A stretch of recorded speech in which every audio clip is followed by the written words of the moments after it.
Are you seeing signs that we're in an AI bubble and therefore a economic collapse? The classic signs, and that has implications for the economy, and it's bad for the society, and everybody loses money. But we also have some other things that are going on that happen around the same time, and I can go through these if you want. Please.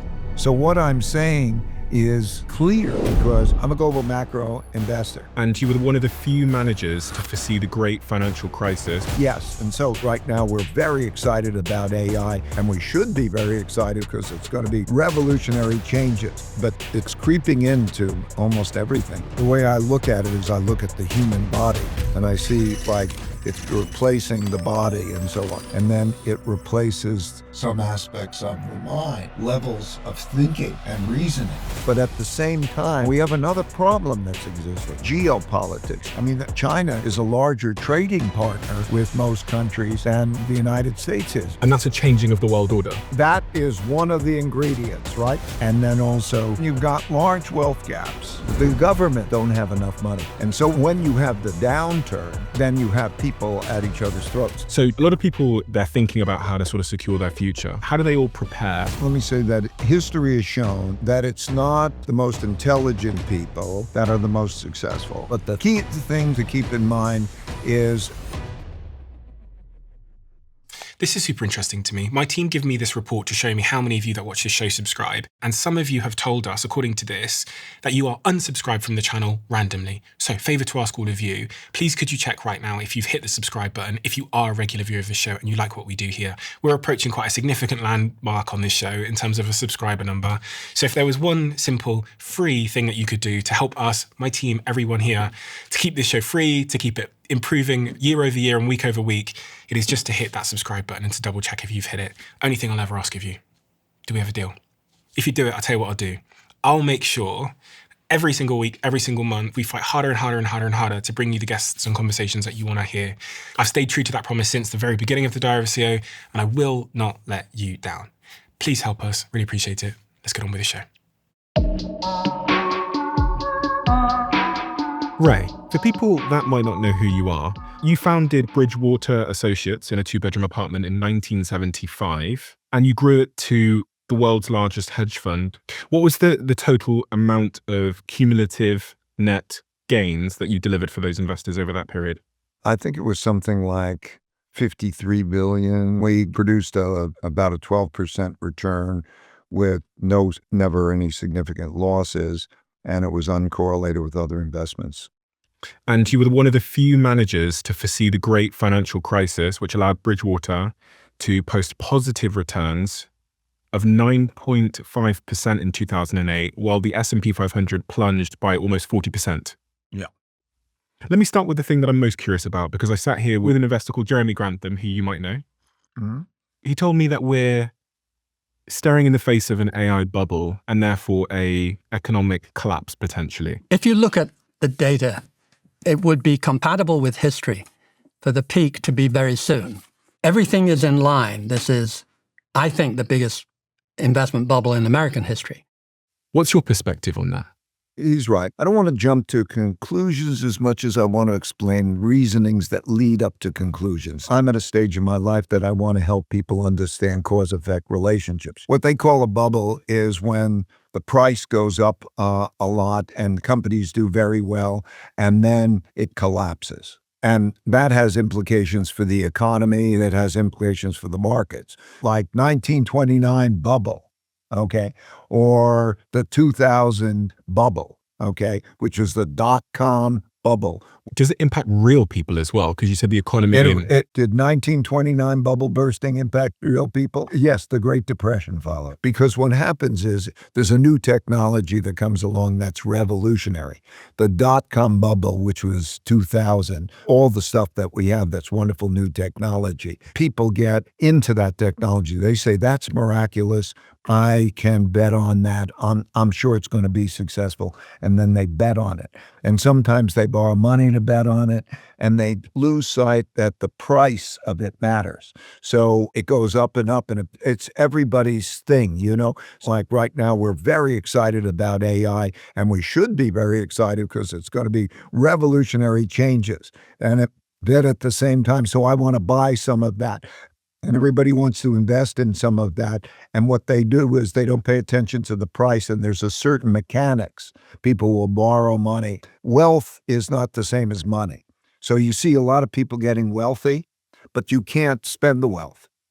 You have to sell the wealth to get money because you can only spend money, right? So what happens is when they need money, for one reason or another, taxes change or interest rates go up, and so they have to pay their debt service and so on. There is a pricking of the bubble so that what happens is it falls, okay? And when that happens, people lose money. And as they start to lose money, the process works in reverse because when they made a lot of money, they have a lot of collateral, right? They can go borrow money because they're worth a lot, and that compounds on its way up. And then when it comes down the other way, it works the other way. Okay, now you got to pay your debt, and so on. Then you have to start to sell assets, and then there's less demand for things, right? So there's less demands because if you're losing money because you put some money in the stock market and the company and so on, you're going to spend less. And as you spend less, then somebody else's income goes down, right? You don't go to the restaurants. The economic downturns that typically follow a bubble, like the Great Depression, the late 20s was fantastic. If you talk about changes and experiencing, this was the first time there was electricity in houses. So it was the first time you would have refrigeration and you would have lighting in houses. This was the first time that you had cars popular that you could get. First time airplanes, first time you had radio. And so everybody knew that they were going to be great in the future, and they were great in the future. But at the same time, what happens is as they buy them and stocks go up and they borrow money to buy them and so on, and the profits don't live up to the price, then that causes this other dynamic, and it produced the Great Depression. So let's say that I buy this, and this is a unit of artificial intelligence. So let's say I buy one share in one of the big AI companies right now. Because investors are so excited about AI, they value this at $100. This unit that I have here, they say it's worth $100. So my net worth is now $100. I go to the bank because I have this net worth, this paper worth of $100. And I ask the bank for a 50% loan on this thing that I own. They give me $50. Now I have $50. And then something happens in the economy, which means that the investors who have invested in this, and investors generally, now need money to pay off their other debts that they have. So this could be a war, it could be some kind of event that takes place. And suddenly everybody rushes to sell their assets like this one. And so when I go to sell this, the price of it has now plummeted to say maybe $25, but I took a loan at the bank for $50. So I owe the bank $50, but now this thing that I have that was worth $100 a couple of months ago is now worth $25, and I'm $25 in the hole. So I have to quickly sell. And then with everybody selling, all the price of assets drops, people stop spending money at the restaurants, like you say, there's less money around, and then the bubble has burst and we're in this sort of declining. You got it. Okay, good. All right, fine. And it happens because it must happen. I mean, meaning in these tremendous changes, there's very little that's known. So anybody who's in the business of making AI can't be precise. They don't know exactly how much money is going to come in, right? So there's either one of two things. You either don't invest enough and then the competition runs away, or you invest a huge amount and you can't be precise, okay? And so when that dynamic happens, it's a problem. So yes, you said it very well. So I'm going to repeat one other thing to emphasize. What's quite common now is you can issue stock for, let's say you raise $50 million and you value the company at $1 billion. Mm-hmm. Only $50 million was actually spent on that company. But now if you raise that, you're a billionaire. Mm-hmm. Okay? Because the accounting value of that, what do you own? You own stock that is valued at $1 billion. Nobody paid $1 billion or whatever it is, right? And now you own that stock. But that stock you can't spend because you can't spend wealth. Mm-hmm. In order to spend it, you have to sell some of that stock to get money. Yeah. right? And quite often there's an interest rate rise because let's say as there's a fever and there's an inflation, then the central bank wants to try to put the brakes on that a bit. Okay, what does that mean? It means people who have debt, in a sense, have to come up with more money. Mhm. Because when you hold the debt, you have to come up with money to pay the debt. So And the that downward dynamic spiral. works. Between us, we've said it clearly. I think we understand the dynamic. So they have to exist. Now, we have another problem that's existing, okay? So we're talking about the bubble, okay? But we also have some other things that are going on that happen around the same time. A big gap between the rich and the poor, and which also means the left and the right, the politics of it, right? Just as we have now. When you have the downturn, then you have people at each other's throats. So if we take politics, what you see is that they don't have enough money, that the governments don't have enough money. We have big budget deficits, okay? Where do you get the money from in order to pay those bills? The UK has had, I think, 6 out of the last 7 years, there's been a new prime minister. And because there's not enough money for the government, and so what you start to see is people come in with their claims, but there's this, how do we get the money? And then people run who have money. They say, I don't want to be in this tax zone. That's going to be, and then they leave. And so there's a domestic political problem that is not people compromising the same way they used to compromise, right? So now you have the politics, which compounds this. And then you have a world, this is what I call the big cycle. You have a world in which also the geopolitics changes. By geopolitics, I mean country to country. Okay, there's a system under normal circumstances. When there's a more dominant power, they impose their order, and that becomes more peaceful. But when you have arguments of how things should go, those arguments start to turn into conflicts, right?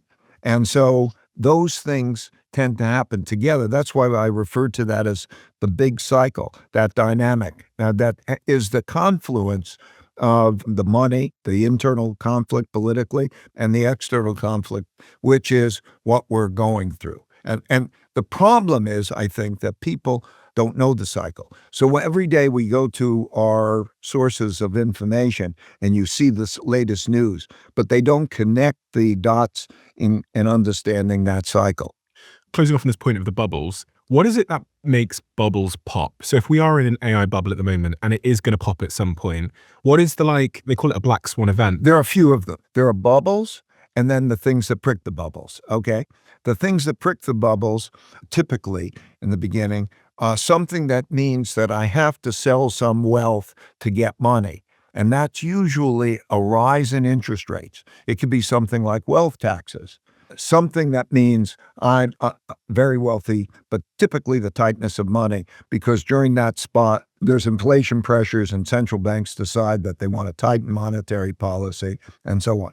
It becomes that the amount of money that I can get by owning that debt at the higher interest rates is greater than the amount of money I could get on my equity investments. That's part of it. Also, what you see is a lot more production of stock. And what I mean by that, issuance of stock. Think of the supply and the demand. There's demand, right? And we've been talking about the demand that makes stocks go up, how we create this wealth. But there's also supply. So you can issue stock. It's very easy. There's almost nothing that's easier to produce than stock. So if I own a company, I can just print more equity. Yes, today you could probably go out and say, I'm going to make a company and I'm going to take it public. And you go to your audience and your crowd and you can say, I'm going to make stock. Okay. So it becomes when there's a market that wants stock, there's a production of stock. And and that supply of stock together with the other that I'm mentioning, the need for getting money and so on, causes the bubble to pop. Are you seeing signs that we're in a bubble? Yeah. The classic signs that we're in. And the bubble, I should emphasize, it's not a you're in a bubble or you're not in a bubble. It's a degree thing. Okay. There is also that it's in weak hands. I can look at now who is in these companies, right? And is it in strong hands or weak hands? Classic strong hands is that when weak investors, not knowledgeable investors, then put a lot of money into it, particularly if that's in a leveraged way. Way with debt. With debt, or they can buy a leveraged version of that. Like there are ETFs now that are leveraged versions of the stock market and so on. And so they get into that. It's more like they're crap shooting. Okay. And then that's a sign of a bubble. So I've listed a few of those signs. Those are the major signs of those bubbles. And so that when it goes down, then you get the fear, then you get the need to raise cash, and that dynamic works its way out in the form of then the reverse happening. In other words, everything becomes cheap and everybody has the spending and the things you mentioned. If we are in an AI bubble and it is going to burst, I had a friend of mine contact me and he said, Stephen, I think we're in an AI bubble, and he's running an AI company. So he said to me, I'm going to raise lots of money now, so that when the markets come down and investors are fearful, they don't want to invest in companies, people stop spending as much, they start thinking about their subscriptions and start canceling subscriptions, we're going to be good and we're going to be able to buy up some of our competitors who are going to be struggling. So he's just raised hundreds and hundreds of millions of dollars for his AI company. Right. And it's probably like that. Easy. Yeah, it was easy now. Right. The question here is like, what should, at different levels, so like the average Joe on the street up to entrepreneurs that are running companies, how do they all prepare for an economic bubble that might burst? He's such a good example. And what that does, and just following up through on what we were saying a minute ago, is that increases the supply of AI stock. Okay, yeah, because he's sold stock. Because he's going to sell more. Yeah. Right? And so as he and others do that more, this greater supply of stock comes in. And so he wants to get ahead of it in that dynamic. And then, that contributes to the bubble. But how do they prepare? How does the average person? I would also say something. The future is very unknown. And people should not be timing. Sophisticated investors have a real challenge even in timing a bubble. So the important thing always is to diversify. Now we're going to go back to money, the basics of money management. And I by the way, I personally have gone through the cycle because I didn't have any money.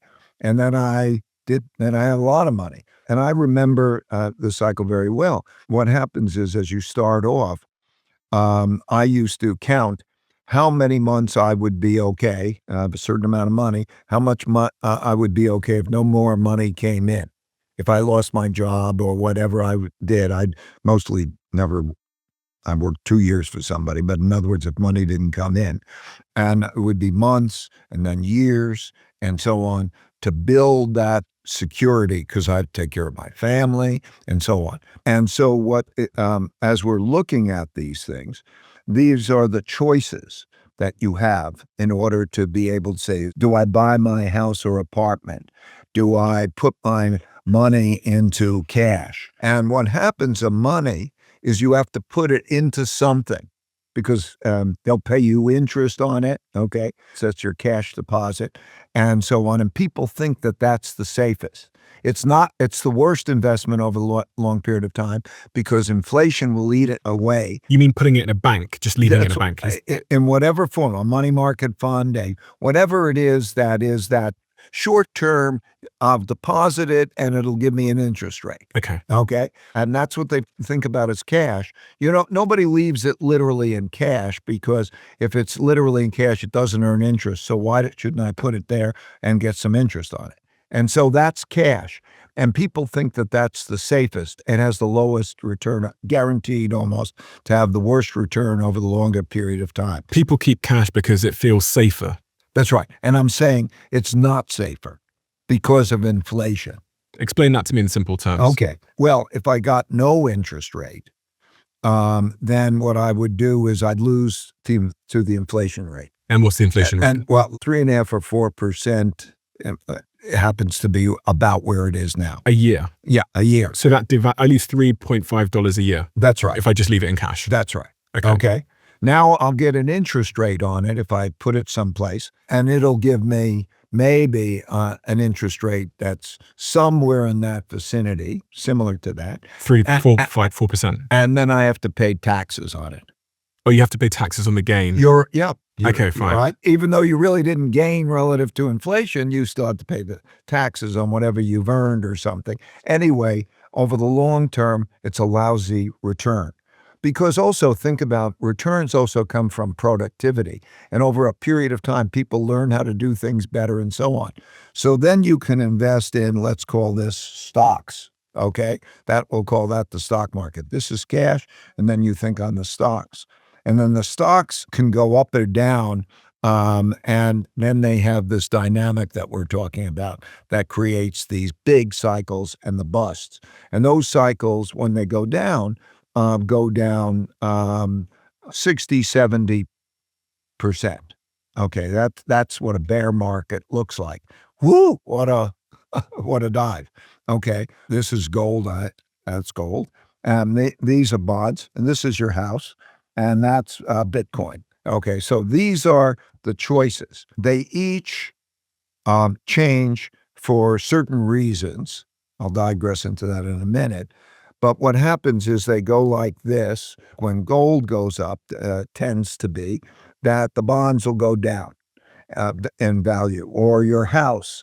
And these change in a certain way. And so the best thing to do is to have a diversified portfolio of that. When you have that rather than any one, you won't reduce your return, but you will reduce your risk. And diversified means having a little bit of each. Right, a certain amount. And you have to know how to balance them because of their volatility. This one, stocks, is more volatile than this one.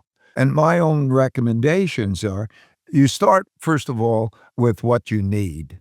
Should I buy a place, or should I use that money and I could travel more and so on? One of the advantages of the house, the apartment, and whatever, is it's your environment. Your environment is important. It produces forced savings. Sometimes that forced savings is good. It typically is taxed better. It's a better vehicle for tax over a period of time. But I'm not arguing for this alone, but I'm saying when I'm looking at this, then I think this one, gold, is very interesting, because when all of these tend to do badly, this tends to do well. Okay, so it's a very effective diversifying, because this was money, not until 1971, and it's still the second largest reserve currency. Central banks hold reserve currencies. So it has qualities that are different from this, and this has qualities like when the value of money goes down because of inflation, Bonds. okay. And bonds are basically lending the government money. That's right. If you lend the money at a certain interest rate, and then inflation and interest rates rise, you're kind of locked into that interest rate. And so it has its own problems. The more important thing I would say is, you save up and you say, how many years can I live if money doesn't come in? Okay. And then you take that and you say, how could I be secure?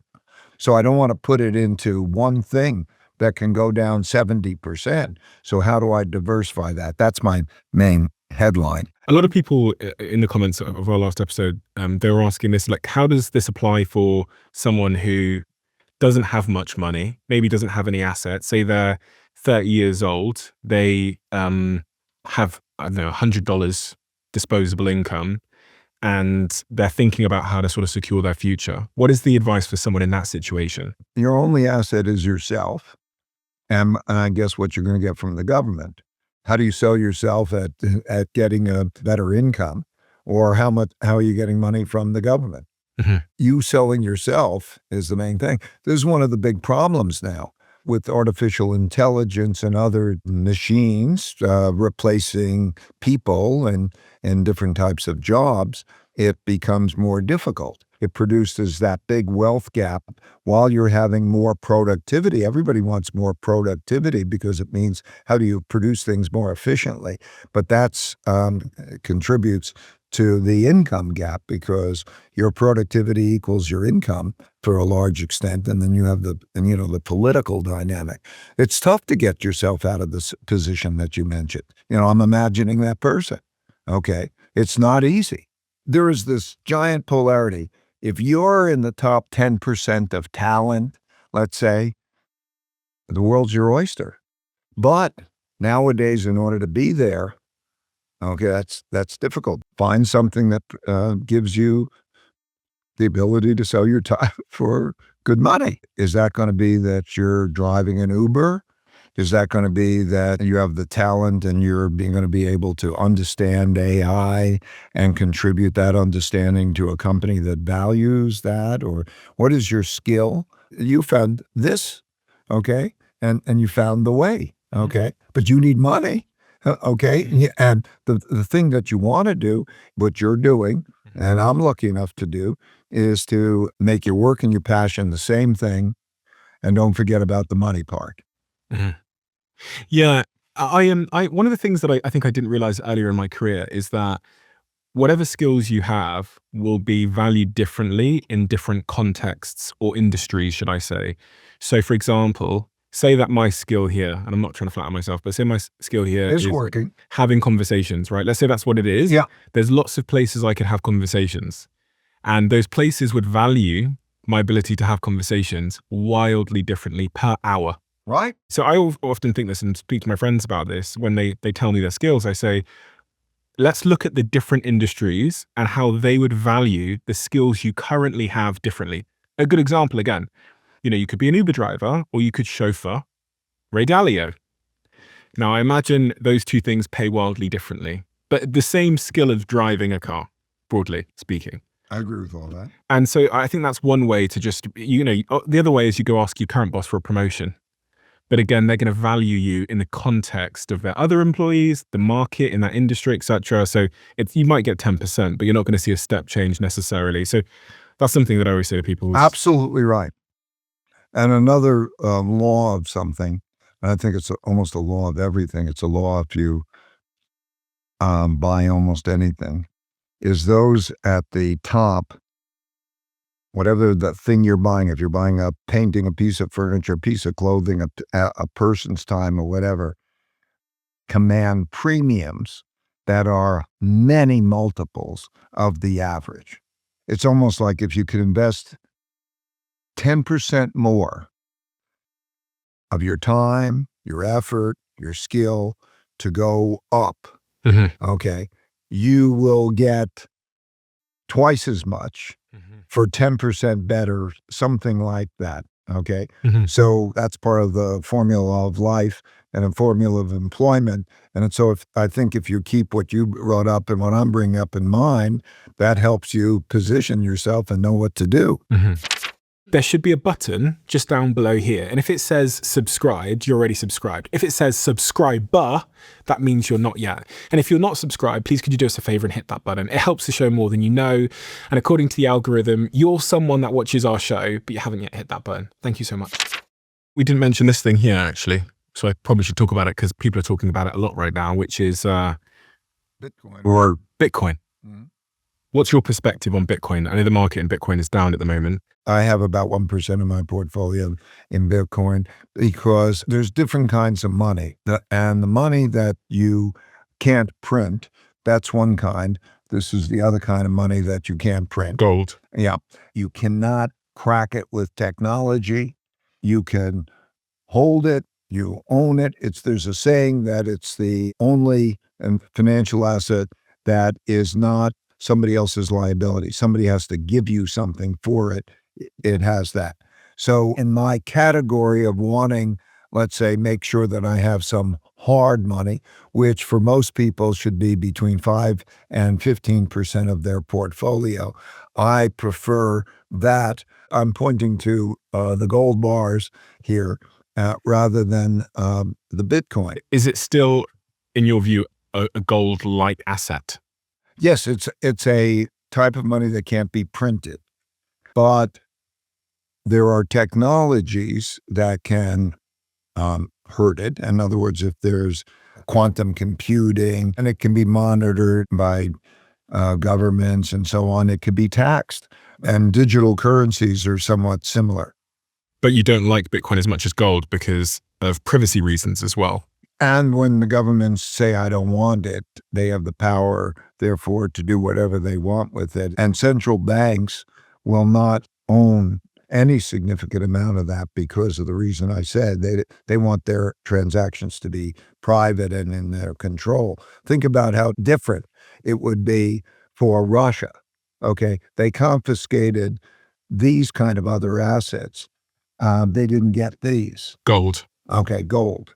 And so what you're seeing, even particularly in this time of conflict, is that there's a sense that if I'm holding this, others won't get it. You mentioned a second ago the impact you think AI is going to have on the economy broadly, but also, again, to real people's lives. There's lots of debate. I mean, there's been a debate over the last 10 years or so within the world of AI. You had the big AI CEOs originally saying that AI would cause job disruption, and that, you've even had some of the CEOs more recently saying work will become optional in a world of superintelligence. At the same time, we have robotics coming over the horizon. So you've got this sort of convergence of intelligence, and then, I don't know, you could think of it like muscles, like physical muscles or ability. At the same time, we're seeing AI accelerate in its capabilities. What does this mean for the average person and their job, and who's going to benefit from this AI revolution in your point of view? It means that you will either be cutting edge and capable, and among that top fraction of a percent down to 10% of the population who is cutting edge and using it and accelerating, or you will, if you're in a thinking job, be at risk of being replaced. We're coming into a world where we can automate everything. The evolution of man was, we had the agricultural era, and there was no real inventiveness. And then man invented the machine. And what the machine did is it replaced man's physical necessity. So men used to be like oxen in the agricultural field and so on, and they were replaced by tractors. And then we entered the industrial age. First, you had the printing press that allowed people to learn. And then you had these inventions, the Industrial Revolution, the first Industrial Revolution. And what you had is the replacing the physical that man would do in factories then and so on. And so the way I look at it is I look at the human body and I see like it's replacing the body and so on. And it's coming up higher and higher, and then it replaces some aspects of the mind that you can computerize. And it's coming up, and it's replacing higher and higher levels of thinking and reasoning, okay?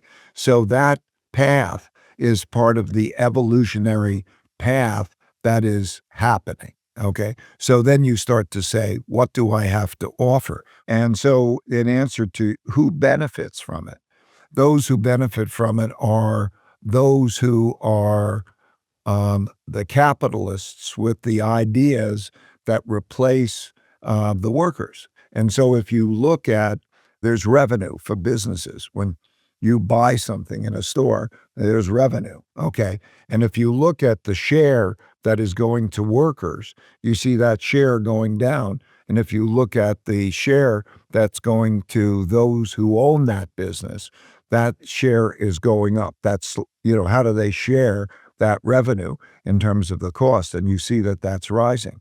And so this is an evolutionary process. And it's true that what happens is you get more free time, okay? So now the society has to think, how do I deal with this? So for example, the work week, which used to be, a 60 or 70-hour work week, goes down to less than a 40-hour work week, and there's more time.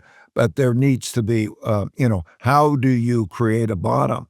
And so we're going through this phase in which there is this upper end that is making incredible amounts of wealth, as we described, and then this lower end that is then having these challenges. We have a relatively good economy, and the difficulty of college graduates to get employment has increased significantly. And I can tell you that in many businesses, it becomes more of a pain in the neck to have a college graduate, let's say, do it. You have to train them, you have to, and many of those tasks, many of that thing can be done very quickly with the AI and with computerization. And as you get into robotics, you're going to have that happen, right?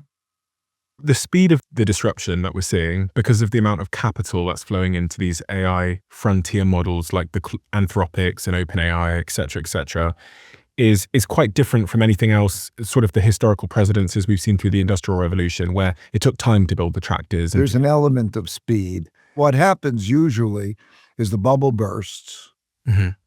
and now you have the cyclical dynamic of that while the technology, evolves. But the supply demand and the debt problem that we just talked about then come in. And so unemployment is due to typically some sort of a combination of a financial crisis that, like we talked about, the debt and stocks going down and people not having collateral and then therefore not buying assets, and that dynamic, that causes the unemployment rate, that factor.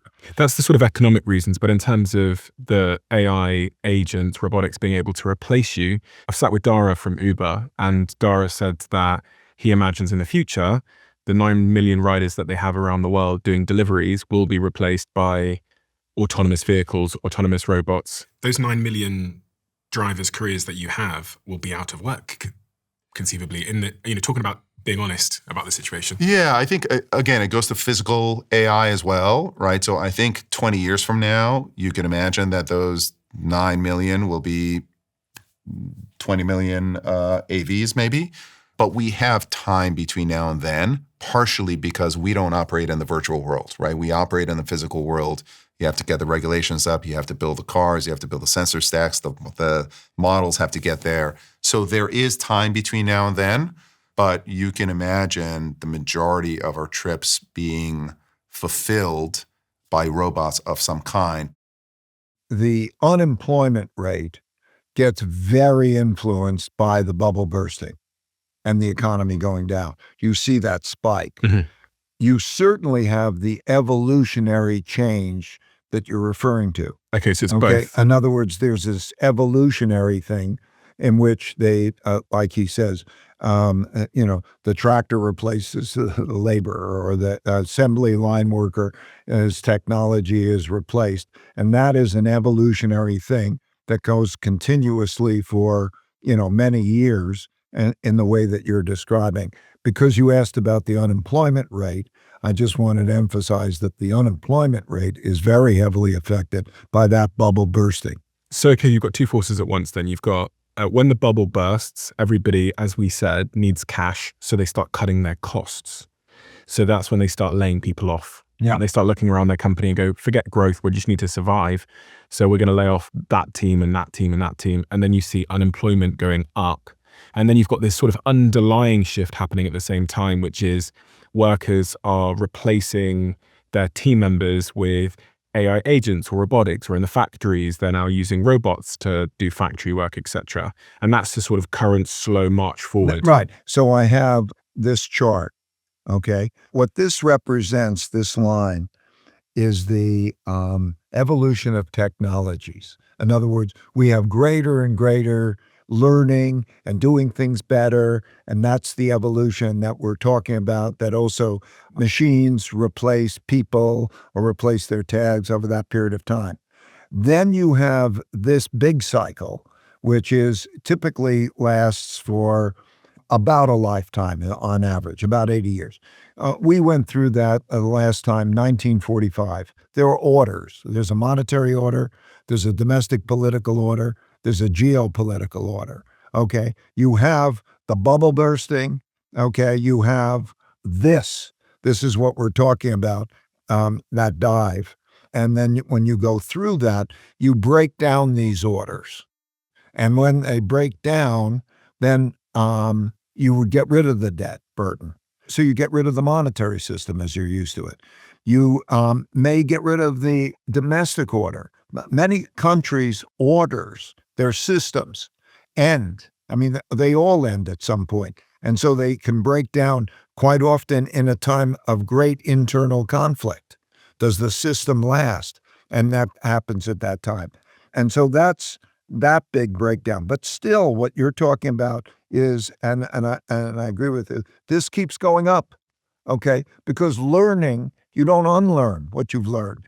So as this goes up, and you still keep this thing going up, okay? But you have the big cycle, the debt, the conflict type of movement. And these little cycles are the cycles that we see in this roughly on average, let's call it an 80-year period. But you see the recession, and a recession has higher unemployment, and so on. Then they stimulate monetary policy. They make money looser. Then the economy goes up, and you have prosperity. Then you go into a bubble. Okay, and you run lower on capacity because you're using up the capacity. Inflation rises. They tighten monetary policy, and then you have the recession that follows. So these movements from one recession to the next recession, that cycle that I've just described, on average has lasted about 6 years, give or take about 3. So that's the way it looks. So I'll play this back to make sure I understand it. There is a sort of bigger macro bubble, which is over 80 years, which is the changing of the world order. Yep, you get deeper and deeper and deeper in debt over a lifetime. So let's say your debt capacity, you have a certain amount. So the government's debt capacity, for example, it can borrow, when you wipe it out here, then you can build it up until it starts to squeeze. Debt service starts to squeeze out. And that's a changing of the world order. That is one of the ingredients, right? So, okay, we have too much debt. At the same time, what you're building up is you're building up great wealth gaps, because capitalism, and I love capitalism, but here's the reality. It creates big differences in income and wealth. And when it does that, that also creates differences in people's opportunities, because the rich people can educate their children well, and they can give them all the benefits. I mean, education is a big benefit, and that's why there should be broad-based, excellent education. But all of that happens, and so you see wealth gaps build up. So like the Industrial Revolution leads into the Gilded Age, okay? The Gilded Age looks a lot like now, people buying expensive things and looking very gilded. And then it leads to the robber barons. And the robber barons are people who are considered, that they're taking advantage, the billionaire class, and it becomes that cycle. So that's the way it works. So you've got this 80-year sort of, boom, and then there's a collapse, which sort of ends in conflict and the changing of the New World Order. And then within there, you have these little bubbles, which are really economic bubbles that go up and down. Recession, people get very excited, they contract, they get excited, they contract. And then you have the straight line here, which is the sort of technological improvement across the spectrum of ideas and technologies and all these things. It keeps going. And it keeps going regardless of this boom and bust, because, as you say, people never forget. So a couple of questions on this then. I don't even know which one to dive into first, but let's go for, I guess, just closing off on the last point that I was getting at is there's this narrative that there'll be new jobs created because of AI and robotics and everyone will be fine. A lot of this narrative comes from Silicon Valley.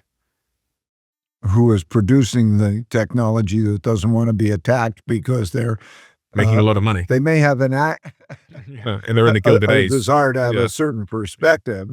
I think objective people in Silicon Valley, and there are a number of them, would say it's going to have a big employment. But you can see it in the wealth. Who owns stocks and who doesn't own stocks? Okay, now if you own stocks, you're very happy now, okay? And if you don't own stocks, you're not getting that benefit of owning stocks. So that in and of itself creates a greater wealth, even aside from employment. Okay, so there are these forces to create the greater wealth gaps, right? Roughly 61% of US adults own stock in some form, and most of them hold it indirectly through their retirement plan. Only 20% of Americans directly own individual stocks or shares through a brokerage account, while over half of Americans own stocks. Ownership is heavily concentrated. The top 10% of households hold almost 90% of the stock. How do you feel about this narrative coming from predominantly Silicon Valley, that there'll be new jobs created that we can't yet forecast and everyone will be fine? They point to the Industrial Revolution. They say, look, when the tractors came, we thought everyone was finished. When factories came, we thought everyone was finished. But look, we figured some other stuff out. Because if you look at that, this is this thing I'm saying, that as your body is more and more replaced with your mind, then you can do that. But when your mind is replaced and your body is replaced, what is it that you have to sell? What is it that we have to sell as humans once our body and our minds are replaced? What man has is emotions and has intuitions. There are certain things that artificial intelligence doesn't have. And so if you have to get down to what those things are, does the robot give a good massage? Does, what is it that is left? And so we will wrestle with what it is that is left, okay? But I think that for the foreseeable future, those who can work very well where they have an exceptional human intelligence and work in partnership with the artificial intelligence, that they are going to be at the cutting edge of all of this. I've got 60 seconds and I'm going to show you how much I can get done because of our sponsor called Whisper Flow. And for those of you that don't know what it is, it's a business I invested in that turns your speech into text in any app or device. I'm going to post into our Slack channel, which rewards whichever team member conducted the most experiments this week. Hi everyone, here is this week's Experimenter of the Week. Congratulations to the Diary of a CEO trailer team, which is Ant, Liv, Dom, and Cam. You guys have won. Okay, now I'm going to open Gmail. So here is one of our founders on an email chain that I want to connect my team with. All I have to say is add my team's emails and Whisper will do exactly that. Now a quick message to Juan, who does my schedule every single week. Hey Juan, could I record on Wednesday at 2 p.m? Actually, no, do you know what? Let's record at 3 p.m. on Wednesday. Whisper Flow is 4 times faster than typing and it is incredibly easy to use. So if you want to give it a go, all you have to do is head to whisperflow.ai/Stephen to download it today. Just like John Jones, where marginal improvements in your cognitive performance can have a massive impact. Sometimes I podcast for 10 hours a day. Over the last couple of weeks, I've been in filming for a TV show and then I have like 1 or 2 days off to get all of my work done, which means there's lots of cognitive load. And so I turn to ketones because I find myself more articulate, able to think more clearly, able to work out better when I'm fueled by ketones. And so the reason I became a co-owner of this company and the reason why they now are a sponsor of this podcast is because I remember one of my team members called Christiana, she tried it once and came up to my desk and she goes, "This is the best product ever made." And I think in part that's because she really cares about those cognitive benefits, as I do, as John Jones does, and as I think most of my listeners probably will. So if you haven't tried these yet, all you have to do is go to ketone.com/Stephen and you'll also get 30% off your first subscription order. You'll get exclusive Ketone IQ merch and of course, cognitive benefits that might just change your life. So if you had kids that were 16 years old now, Ray, and they said, "Dad, what do you think, based on everything you know about the future, what should I be doing?" First of all, there's the question of what matters most in your lifestyle. So I'm going to get philosophical, not assuming that the highest income is the best, okay? Because happiness, you want happiness and health. And so in answering your question, there's very little correlation between the amount of money you have and the level of happiness that you have past a basic level. And so I could answer your question first, which the obvious way is to say to earn the most amount of money. And I want to start off in saying that my experiences and so on is like I love being in nature. And it doesn't cost me hardly anything. I mean, it depends where your pull is. And so don't lose sight of your pull and what it's about. What you want to do is you want to get above the level that you don't have to panic. We just earlier discussed how many months can I live, and to be able to secure that and to be excited and have that passion or whatever it is, the life that I want to have. So I just want to emphasize, keep in mind of that. But then also, my principle is make your work and your passion the same thing, and don't forget about the money part, right? So know your nature. This is what I tell my grandkids, okay? Yeah, you have a feel and you also have a nature. It's not just your preferences. People think differently. Some are more adventurous, some are less adventurous, some are more conceptual or artistic and can think with imagination, and they love doing that. Some people don't like that. Some people want to make life should be more concrete and more certain and so on. That's your nature. You're a lot born with that nature, and you also learn it in your earlier years. We know this of how neuroplasticity works and so on. So we are all on a journey to find the match between our nature and our path. And you find that path, but you can't forget about this money part So while on you're that point, pursuing that path. don't forget about the money. So if your, grandkids came to you and they said, I want to become a lawyer, would you say, listen, that's forgetting about the money because I think AI might take that job? Or would you say yes? Would you, if they said, I want to be, I think I want to do a thinking job? let me say that history has shown that it's not the most intelligent people or the most intelligent species that are the most successful. And it's not necessarily those that work the hardest, although these things are very important. It is those who species and people who are also most adaptable. And so there's going to be great change in your lifetime. Okay. And so, yes, today it's artificial intelligence. But if you went back not long ago, we didn't even know artificial intelligence would exist the way artificial intelligence today exists. And the future will be like that.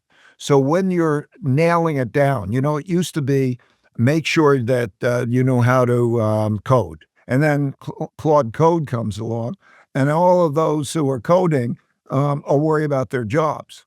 Okay, so what is it that matters? Okay, it is the approach to life in a sense that produces that the general understanding and also the adaptability. I think a lot has to do with knowing yourself. That's why in building Bridgewater, the personalities of the person were very important in what suited their jobs. And then I built this a personality profile test. Then I made it online for anybody to go take. It's about 30 minutes. It's free online. It's called Principles You. That'll tell you a lot about your nature, okay? But your goal is to find that nature and what are the paths. And there are several paths, and they're constantly changing to find that nature, okay? You'd experiment, you learn, okay? But, you probably were pulled into this job by your nature, right? And so, and you made it work. And here it is. It works in all of those dimensions, and it's like that for everybody.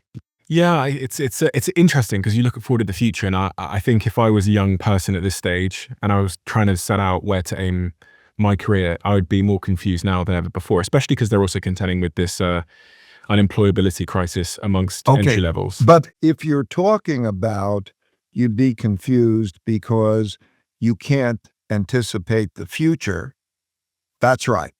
That's just the way it is, right? And if you say, what is it that I need given that reality? Okay, I need to learn, I need to know how to maximize the use of tools like AI to be able to increase what I know and how do I use that to the best of my ability to be as useful as possible doing things that fulfill me. Mhm. Okay, so that's what you need to do. You're asking what you need to do. Just get over the fact that you don't know what the future is going to be like. So if you're looking for an answer, is it going to be a computer programmer? Is it going to be this or that? No, just maximize your ability to know, which is so easy to do nowadays, right? So maximize that, and then use that to maximize your usefulness and in jobs that make you happy. And that's the thing that that's the best I can give you in terms of more my 16-year-old.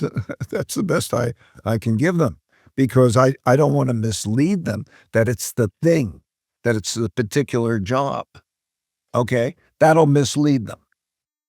You talked about this 80-year cycle, which results in this new world order. And it sounded like you were saying that near the end of the cycle, you see wealth inequality and you see the Gilded Age where some people have lots of nice things and other people at the other end are struggling. And this is a function of capitalism. First of all, it's a reality that it's not only just a wealth gap difference. And if the majority system is not working for the majority, well, you're going to have a problem.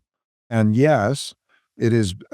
It's contributed to these things where one wants to create more opportunity through education and through other basics, that there's a certain level at a floor that nobody should go underneath, because it's bad for them and it's bad for the society. And just to embellish on that point, my wife and I live in Connecticut.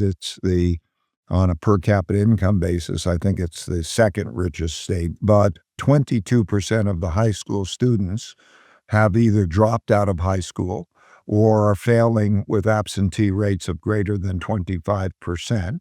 And as a result, a lot of it is gangs, shootings, drugs, and so on, that leads to a lot of incarcerations. And the bill for incarcerations has become larger than the education budget. When you have that kind of cycle and so on, the system has to work for most of the people, and so on. So you have that dynamic, but it all comes down to productivity. And so the way I look at it is, the government run by almost anybody can't make these things run well. I mean, governments do not make things run well. So what is it like to give them the money and expect that they're going to make things work well? And so you look at this set of circumstances and you say, who is going to make it work well? And I don't know the answer. And these are budget considerations and so on.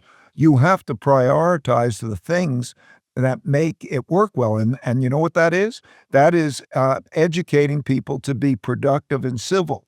We don't talk enough about civility, how we work together to be able to achieve a productive result. And the way these cycles go, it's more likely that they're going to have a big fight and we're going to have, a debt problem and those kinds of things, than how we're going to come together and work out how to achieve this environment which takes care of wonderful education and productivity of people and all of that to make the society work better for most people. And that's the way it looks. And that's what's happened. Capitalism leads to inequality, it seems. Yeah. So That doesn't have to. There are some societies like in Singapore, some of the Scandinavian countries, some societies, there is a floor that everybody can have good education, adequate housing, and adequate health care, the foundations, okay? Because if you go below those levels, the society will pay terribly for it, because those people will become liabilities, not assets of the society. They'll be disruptive. So what about wealth taxes? Because this is the big debate now. The big debate in the UK at the moment is tax the rich. It's been all over our news over the last couple of weeks. The big debate in New York and LA is wealth taxes and tax the rich. Good idea, bad idea? It's a very difficult idea in the following ways. I'm just talking about the mechanics. They have to sell the wealth, and that contributes to get the money to pay the taxes. That's one of those things that can cause the bubble to burst, as we're talking about. Mhm. And then operationally, it's very difficult, unlike if they did it as stepped up tax bases. In other words, right now, when you die, your capital gains gets put aside, and you don't have to pay capital gains taxes, you pay inheritance taxes. And there are ways that you can raise taxes and not hurt the economy. But we do have to realize that it will lessen investment, because what wealth is mostly used for is to put it into investment. So you have to do this with at the same time, the improvements in those that are going to improve productivity, like education and so on. If you're just making transfer payments, wealth payments, and you undermine the productivity of the society by doing that, in other words, you're just giving it for consumption and so on, and the money's going from what was capital expenditures and those kinds of investments that make a better, more productive society to go to, in a sense, consumption and so on that doesn't produce that productivity, that's going to be a problem. So you have to think, how do you make people productive, and how do you make your society productive for most people? Or you're going to have to find a way where you say that other group of people who is not productive, the overall society can have a higher level of productivity, but we're going to still establish this bottom that I'm talking about, the bottom in education, the bottom in conditions. And then you have to say, who is capable of doing it? Building a society that will be productive. And who is that? Well, as I say, you have this dynamic problem that typically a privately owned, capitalist-owned business will do better than their government counterparty. Okay, so a business is more productive typically than a government entity. That's system. So entrepreneurship. You need entrepreneurship. Yeah, and capitalists. In other words, people who are capable of making the thing they're responsible for productive. Okay, run efficiently. So you need those indisputably. And if you're doing that in government, you need that in government in order to be able to do it. And government has its own, first of all, it doesn't attract many of those people. And then it also has, by its nature, knowing many people have gone into it, it is almost dysfunctional, as it causes all of this arguing and problems. So those who want to be most productive tend not to go there. And also, it doesn't distribute well. These people they're not on the ground. They don't have the direct contact.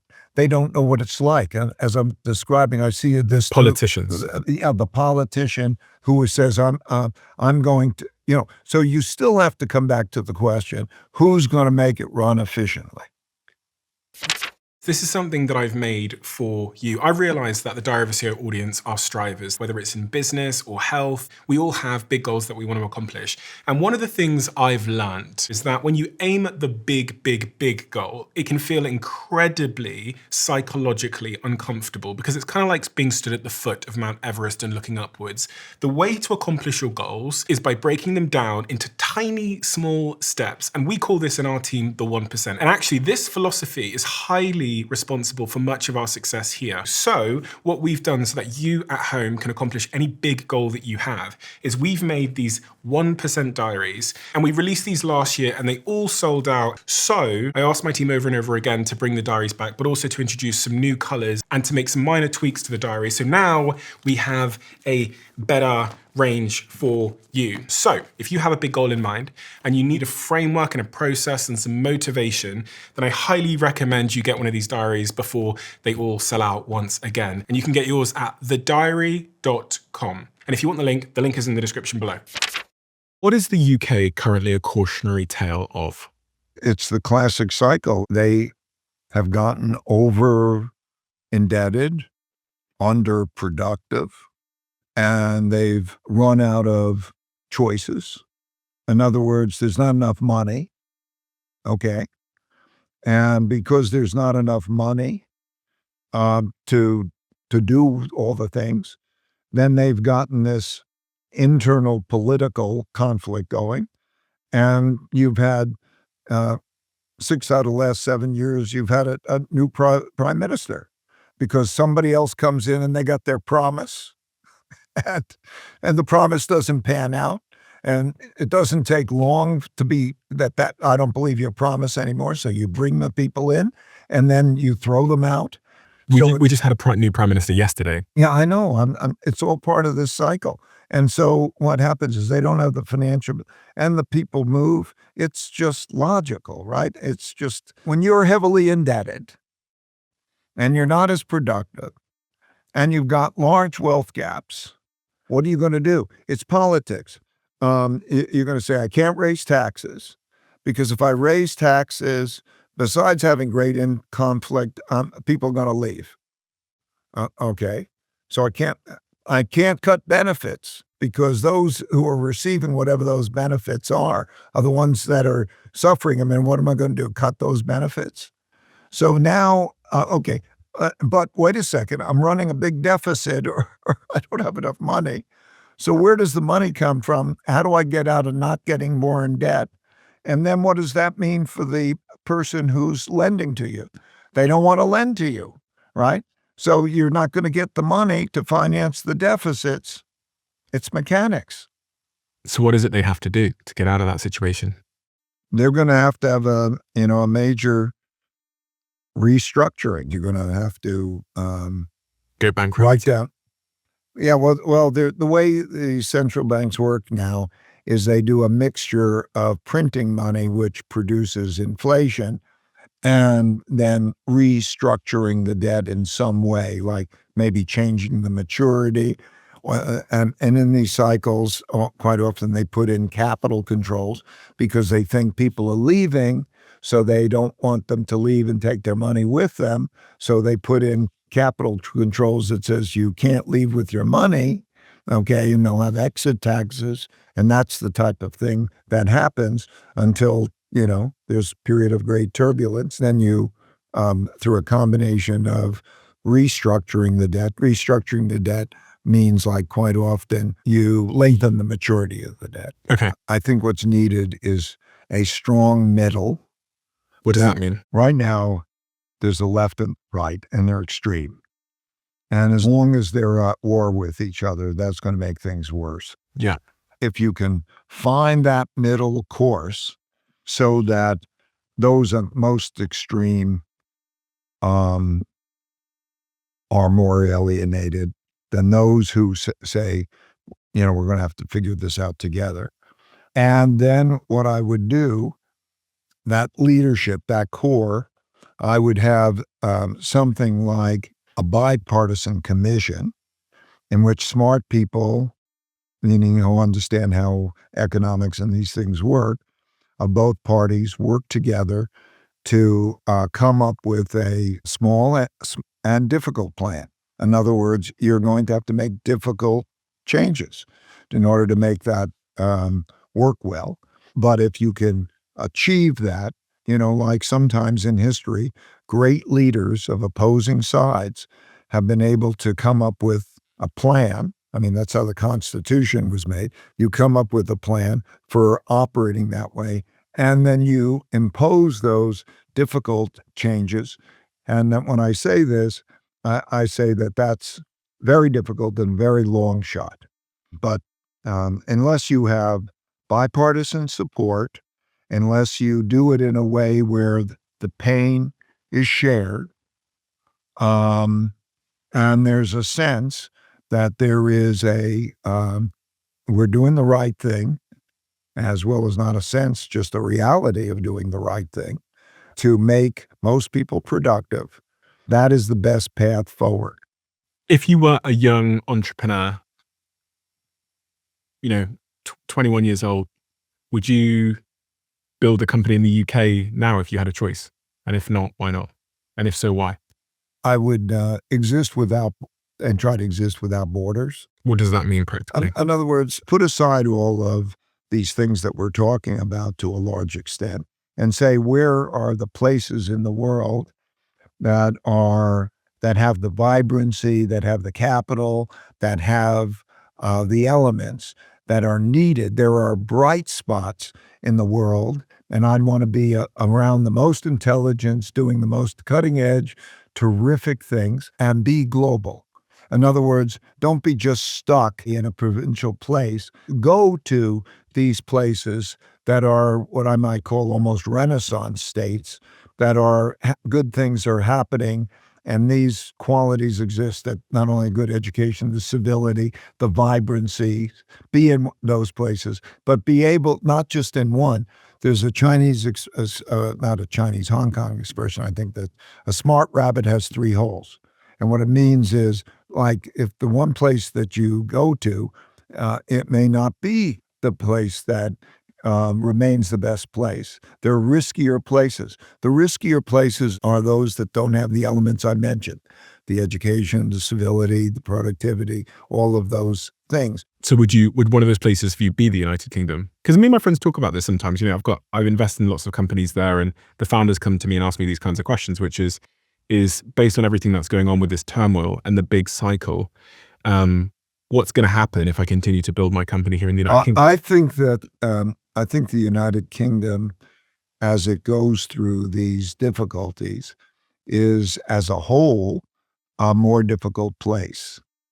And then there are pockets of it that, when they're operating, are in their pockets, very stimulative, having those elements. Just like in the United States, there are places and pockets that have those. However, they're within a system and a place that is not healthy.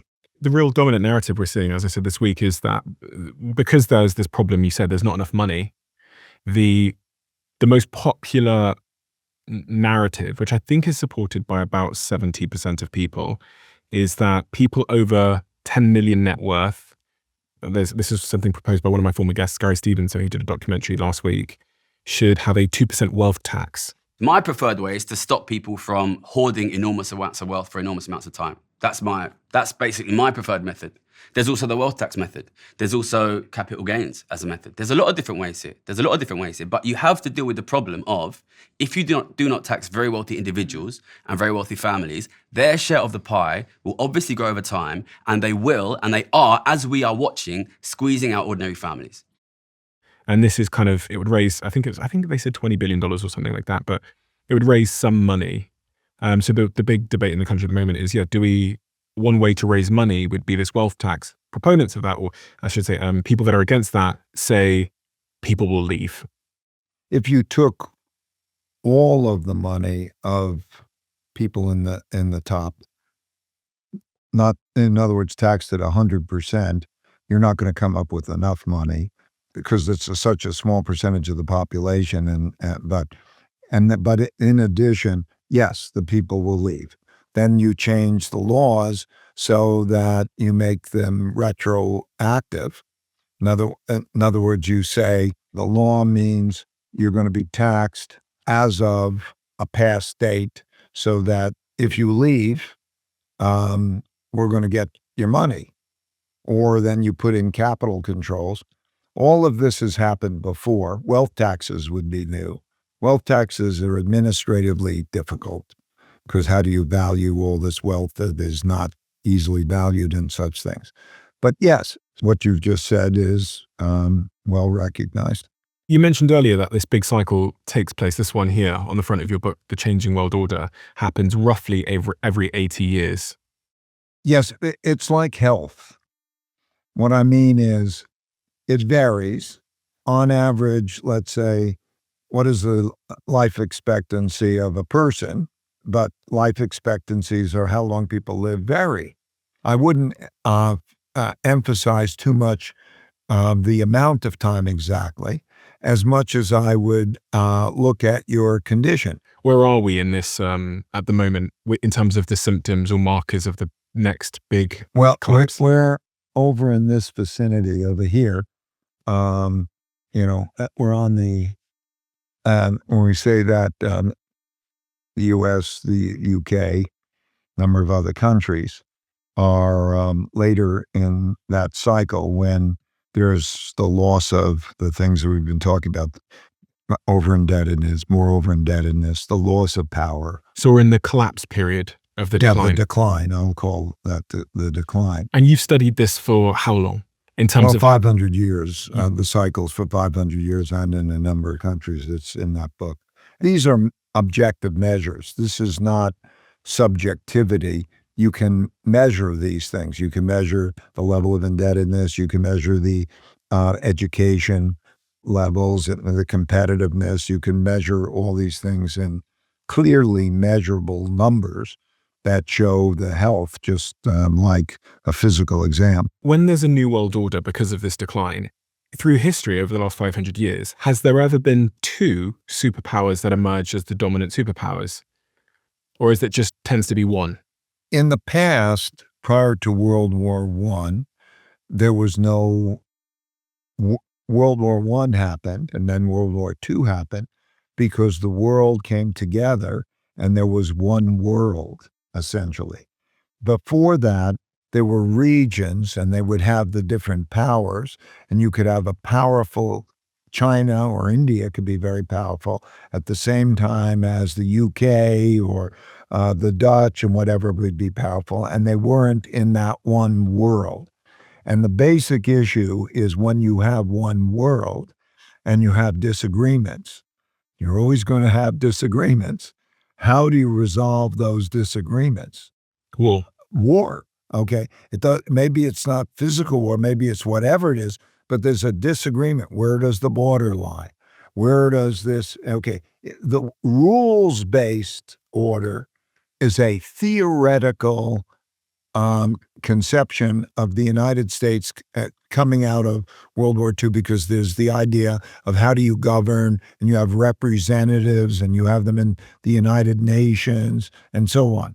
And that's a nice theory, but the reality is when that comes in is inconsistent with power, which wins, power or that rule-based system? So by nature, to answer your question, it tends to be a dominant power. We will see. China and I think the United States, I think the most likely beneficial outcome is that it becomes more regional.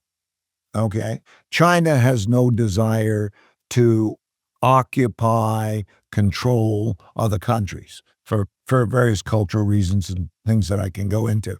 And their basic objective is to not be cut off, not be harmed, and then also be as good as they can be and be competitive, following their approach to a system, which is very much a top-down controlled system that's an extension of Confucianism, which is like the family, and that's what they want to do. You can possibly have this region thing, but you're not going to have the dominant world power. If that's the case, you have some chance that there's a great conflict, but I think that there's enough wisdom, in a sense, to not want to go there. So there's pretty much always been a superpower through different cycles. There's been one dominant power through these historical cycles.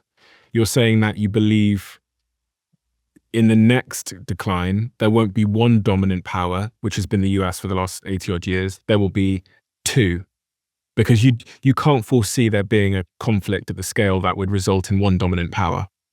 The strength of each country will be how they take care of themselves. Are they going to be strong, or are they going to be weak based on how they educate their population, how they spend their money, how they manage themselves? Those will determine the relative powers of those countries, right? And so that'll be true certainly for the United States and China. And so as we go forward, how will those systems deal with those issues in the best possible way? And that I would say, as long as the United States remains a power, but it has a risk of having a very bad set of circumstances through debt and conflict and these things that erode it. It'll be from within that those things particularly could change that relative balance of power. And similarly, if China managed itself badly, that could change that. Given that if they both remain powerful entities, then what you're going to see is, I believe, more the recognition that there are regions, okay? Just like there's the Americas, okay? And that becomes heavily much more the region and where that spills over. And then there's the region around China, the APAC countries, and that region, and that there would be the development within those regions. And I do believe the avoidance of the big war that would be very detrimental. There are issues like the Taiwan issue, but the Taiwan issue will be handled by, in my opinion, most likely, not militarily in the sense that there will be a great war between the United States and China over it, but in the pressures that are going to be created so that there is a reunification of China. You mentioned conflict there. The United States are at war with Iran, and it seems to be a war that they can't seem to get out of.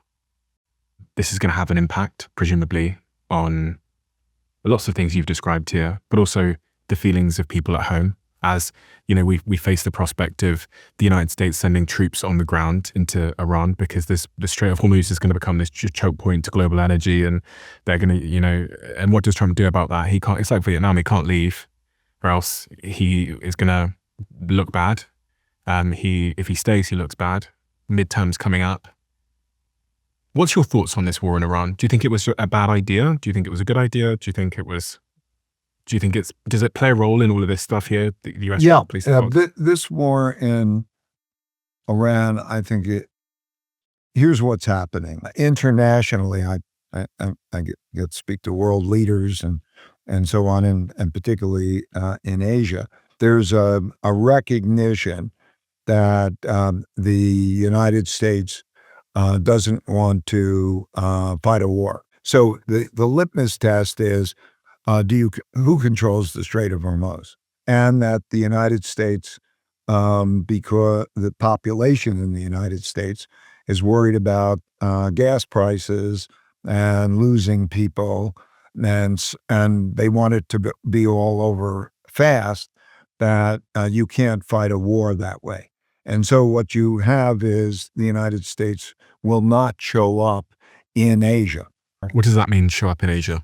In Asia, there are all these countries who believe that the United States was going to play an important role as a counterbalancing influence for power in the region because China's the dominant power and the others are much less power.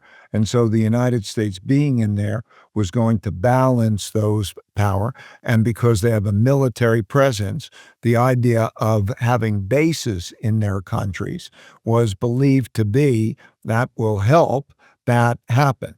Okay, now there's a recognition that not only they want to show up, but maybe these bases can become liabilities, and that the Chinese have a lot of influence and power under that set of circumstances. For example, chips come out of Taiwan. We could imagine what would happen if they blockaded chips leaving Taiwan. Okay, you'd see the world stock markets crash. You would see terrible things. That represents a non-military power, just even the ability to threaten that. Say, the Chinese say, for 5 days, we're not going to have it. What will the United States literally do? Or if you go to countries like the Philippines, which has a treaty with the United States that's like a NATO treaty, well, how would the American public react that we're going to send military, aircraft carriers and so on into the Philippines to stop the Filipinos from being picked on by the Chinese? I mean, so what you're seeing is a change that is very similar to the British Empire in terms of being weaker. I remember a time not long ago that the United States would just have to almost hint to a country that we would like this thing, it to be this way, or you would like it to do that, and they would do it because of the American power, not just military power, but economic power and so on. Well, as you're seeing that power being eroded, for example, China is a larger trading partner with most countries than the United States is, or capital turning up. So these things matter. So you're seeing that kind of a shift in power. I'm a global macro investor, and my goal is to be as accurate as I possibly can. I can't let biases stand in my way of doing that. So I look at statistics and measures and indicators and so on.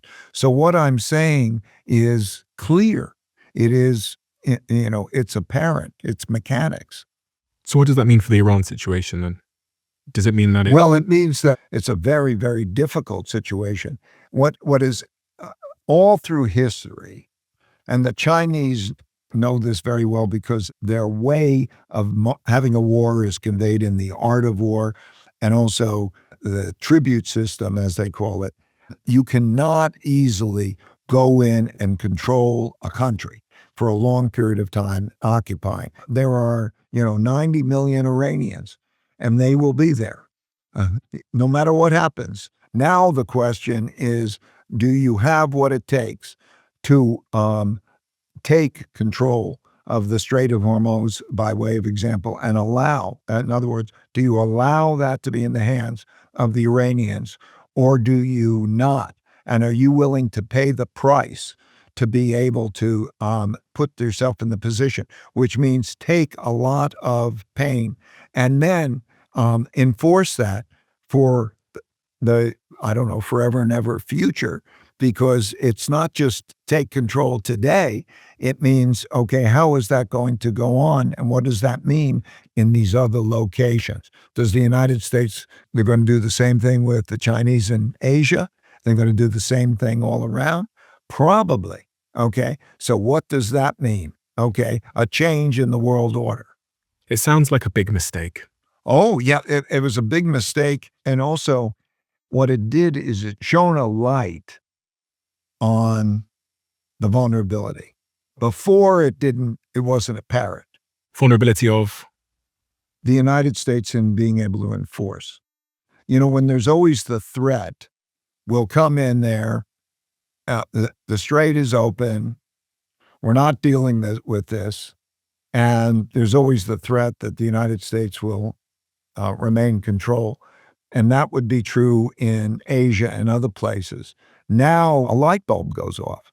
In other words, like the British in the Suez Canal, we didn't realize. Now we realize that threats no longer work. That power no longer exists. I guess we shall see.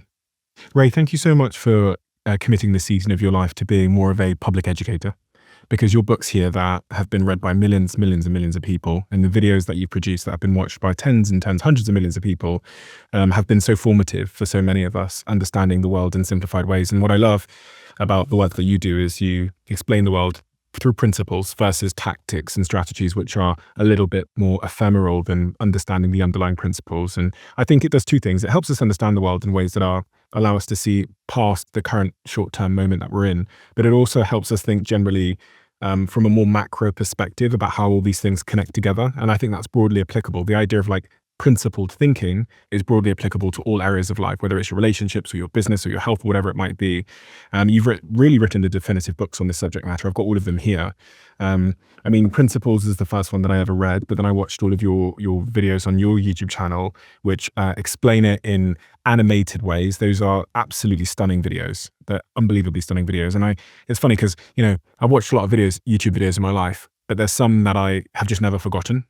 And your book and your video are about the book on your YouTube channel, which I'll link to below, are a video on YouTube that I've just never forgotten, because it suddenly helped me understand the bigger picture in a way that I don't think I would have ever understood otherwise. I didn't go to my history classes in school. I'm never going to read history books necessarily. So that video you made, but also the book itself, really helped me understand there's always a bigger picture. And funnily enough, I go looking for the bigger picture and the cycles, should I say, in all other facets of life and psychology. Because when you're dealing with humans, you are dealing with cycles. That's what I've come to realize. And you can find them and spot them everywhere and then prepare for them accordingly. So thank you for the wonderful work that you do in this regard. I'll link all of these books below. Highly recommend reading them. And they're not for boffins or super smart people. They're for everybody. And they're written in such a way. So I appreciate that. Thank you for saying that. I found the videos are very digestible. One, how the economic machine works. I think it's in 30 minutes. And it's been watched by 140 million people. Crazy. And people get it. So I think it's my responsibility to try to communicate also in a clear, simple, digestible way. So I like to take a concept that's in a book and make it into a 30, which is to try to pass along what might be helpful to people. So thank you. Thank you for committing the season of your life to that. I really appreciate it. And so do millions of my listeners. So thank you. YouTube have this new crazy algorithm where they know exactly what video you would like to watch next based on AI and all of your viewing behavior. And the algorithm says that this video is the perfect video for you. It's different for everybody looking right now. Check this video out, and I bet you might love it.